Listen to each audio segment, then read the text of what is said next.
فقد روى أما بعد فأوصيكم أيها المؤمنون بتقوى الله قبل أن تلحقوا بالقبور وتعلموا مسائل الإيمان المفيدات يوم النشور.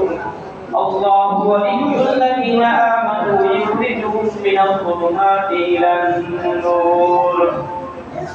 فكرامات الأولياء حق ولا يكون العبد وليا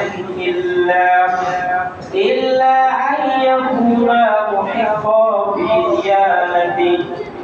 وأفضل البشر بعد محمد صلى الله عليه وسلم الخلفاء الأربعة الأولى والخلافة 3 سنوات ثم بعدها ملك وإمارة والمسلمون لا بد لهم من إمام لمحافظة الدين ظاهرا لا مخفيا ولا منتظرا والعبد يكفر عن ذكر الصحابة إلا بالخيرات ولا يبلغ العبد إلى الدرجات الأنبياء ولا يسر العبد ما دام عاقلة بالغا إلى حيث يسقط عنه الأمر والنهار والنصوص تحمل على ظهارها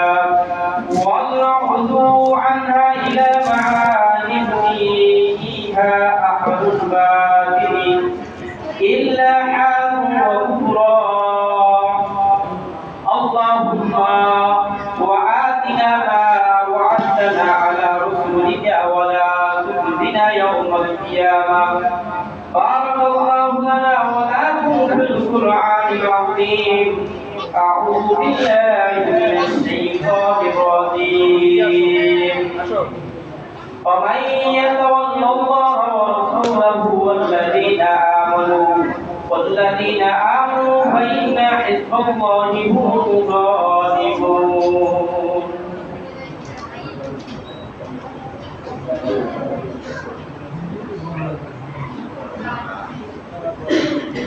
نحمده ونستعينه ونصلي على نبيه وحبيبه محمد وآله وصحبه أجمعين.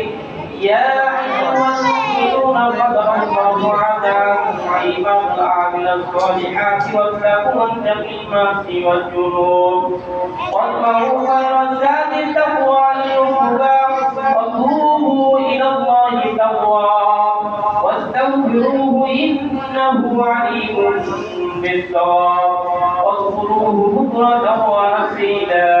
إن ذكر الله تعالى أعلى وأولى وعز وجل وتنفذ.